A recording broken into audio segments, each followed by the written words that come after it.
ಆ ವಿಷಯದಲ್ಲಿ ಅವರಿಗೆ ಪೊಲೀಸ್ ಸಿಬ್ಬಂದಿಗೆ ಜಗಳ ಆಗಿದೆ. ಅಲ್ಲಿ ಮೋಹನ ವಾಟರ್ ಮೋಟರ್ ಸೈಕಲ್ ಬಂದಿದ್ದವರು ಅಲ್ಲಿಂದ ಪೊಲೀಸ್ ಯೂನಿಫಾರ್ಮ್ ನಡೆದಾಗ ಹಲ್ಲೆ ಮಾಡಿದ್ದಾರೆ.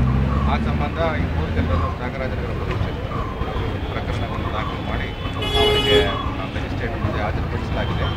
ಆವಾಗ ಯಾರೂ ಏನೋ ಅಲಿಗೇಷನ್ ಮಾಡಿರಲಿಲ್ಲ. ಈಗ ಸಡನ್ನಾಗಿ ಇವರು ರಾಸ್ತಾರೋಕೋ ಮಾಡಿ ಪೊಲೀಸರು ಹೊಡೆದಿದ್ದಾರೆ ಅಂತ ರಾಸ್ತಾರೋಕೋ ಮಾಡಿ ಬಂದಿದ್ದಾರೆ. ಅವರನ್ನು ಮಾತುಕತೆಗೆ ಬರಲಿಕ್ಕೆ ಹೇಳಿದರೆ ಅವರು ಬರಲಿಕ್ಕೆ ತಯಾರಿಲ್ಲ. ನಾವು ಜಂಟಿ ವಿಚಾರಣೆ ಮಾಡ್ತೀವಿ ಅಂತ ನಾವು ಅವರಿಗೆ ಆಶ್ವಾಸನೆ ಕೊಟ್ಟಿದ್ದೀವಿ. ಆದರೂ ಕೂಡ ಅವರು ಒಂದು ಧರಣಿ ಬಿಟ್ಟು ಮಾತುಕತೆಗೆ ಬಂದಿಲ್ಲ. ಧರಣಿ ನಡೀತಾ ಇದೆ. ನಾವು ಮಾತುಕತೆ ಮಾಡ್ತೀವಿ.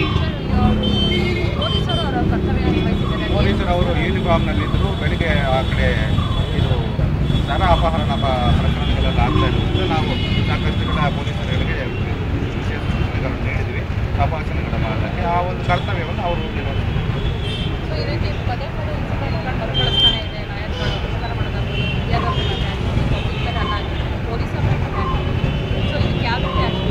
ಪ್ರತಿಯೊಂದಕ್ಕೆ ಧರಣಿ ಮುಷ್ಕರ ಅದು ಇದು ಒಂದೇ ಸಮಾಧಾನ ಆಗಲ್ಲ. ಒಂದು ಘಟನೆ 14ನೇ ತಾರೀಕು ಆಗಿದೆ. ಅದರ ಬಗ್ಗೆ ಕೂಡಲೇ ಮೇಲಾಧಿಕಾರಿಗಳ ಗಮನಕ್ಕೆ ಅಥವಾ ಅಸೋಸಿಯೇಷನ್ ಅವರು ಸೇರಿಸಿಕೊಂಡು ಇದನ್ನು ಬಗೆಹರಿಸಬೇಕು. ಈಗ ಇದು ನಾವು ಮಾತುಕತೆಗೆ ರೆಡಿ ಇದ್ದರೂ ತಯಾರಿಲ್ಲ. ಘಟನೆಗಳನ್ನು ಮಾತುಕತೆಯಿಂದ ನಾವು ಸಾಲ್ವ್ ಮಾಡುವಂಥ ನಂಬಿಕೆ ಇದೆ.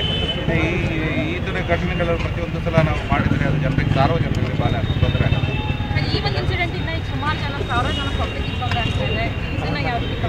ಅವರಿಗೆ ನಾವು ಮನವರಿಕೆ ಮಾಡಿ ಹೇಳಿದ್ವಿ, ಬನ್ನಿ ಮಾತುಕತೆ ಮಾಡೋಣ, ಅವ್ರು ವಿಚಾರಣೆ ಮಾಡಿದ ನಂತರ ಆ್ಯಕ್ಷನ್ ತಗೊಳ್ಳೋಣ ಅಂದರೆ. ಆದರೂ ಅವರು ನಮ್ಮ ವಿನಂತಿಗೆ ಬೆಲೆ ಕೊಟ್ಟಿಲ್ಲ. ಅವರು ಧರಣಿ ಮುಂದುವರೆಸಿದ್ದಾರೆ. ಇದರಿಂದ ಸಾರ್ವಜನಿಕರಿಗೆ ಅನನುಕೂಲ ಆಗಿದೆ. ಈಗ 2-3 ದಿನ ಆದಮೇಲೆ ಮತ್ತೆ ಈ ಪ್ರಕರಣ ಈಗ 2-3 ದಿವಸ 14ನೇ ತಾರೀಕು ಆಗಿದೆ. ಈಗ ಅವರು ಸಡನ್ನಾಗಿ ಕೆಲವೊಂದು ಅಡ್ವೊಕೇಟ್ಗಳು ಈ ಒಂದು ಡಿಸಿಷನ್ ಬಂದಿದ್ದಾರೆ. ಅವರು ಅಸೋಸಿಯೇಷನ್ ಪ್ರೆಸಿಡೆಂಟ್ ಜೊತೆ ಸಹ ನಾನು ಮಾತಾಡಿದ್ದೀನಿ. ಅವರು ನಮ್ಮ ಜೊತೆಯಲ್ಲಿ ಮಾತುಕತೆಗೆ ಬನ್ನಿ ಅಂತ ಹೇಳಿದರೆ ಇನ್ನೂ ಅವರು ಬಂದಿಲ್ಲ. ನಾವು ಅದಕ್ಕೋಸ್ಕರ ಕಾಯ್ತಾ ಇದ್ದೀವಿ.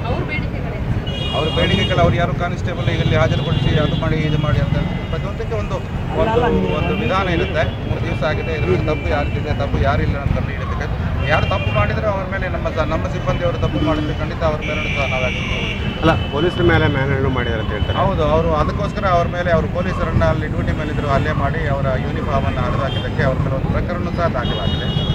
ಅದ್ರ ಬಗ್ಗೆ ನಾವು ವಿಚಾರಣೆ ಮಾಡ್ತೀವಿ ಅನ್ನೋದಕ್ಕೆ ಇನ್ನೂ ಅವರು ಟ್ರಿಪಲ್ ರೈಡಿಂಗ್ ಬರ್ತಾ ಇರುತ್ತೆ ಸರ್. ಹೌದು, 3 ಜನ ಬರ್ತಾ ಇದ್ರು. ಅದರೊಳಗೆ ಒಬ್ಬರು ಮಾತ್ರ ಅಡ್ವೊಕೇಟ್, ಇನ್ನಿಬ್ಬರು ಅವರು ಪ್ರೈವೇಟ್ ಕೆಲಸದಲ್ಲಿ ಕೆಲಸ ಮಾಡುವಂಥ ವ್ಯಕ್ತಿಗಳಿದ್ದರು. ಅದನ್ನು ಕೇಳೋದಕ್ಕೆ ತಪ್ಪಾಗಿ ಪೊಲೀಸರ ಮೇಲೆ ಅವರು ಎಲ್ಲ ಮಾಡಿದ್ದಾರೆ. ಅಲ್ಲ ನಿಮ್ಮಿಬ್ಬರ ಮಧ್ಯೆ ಪಬ್ಲಿಕ್ ತೊಂದರೆ ಆಗ್ತಿದೆ ಸರ್.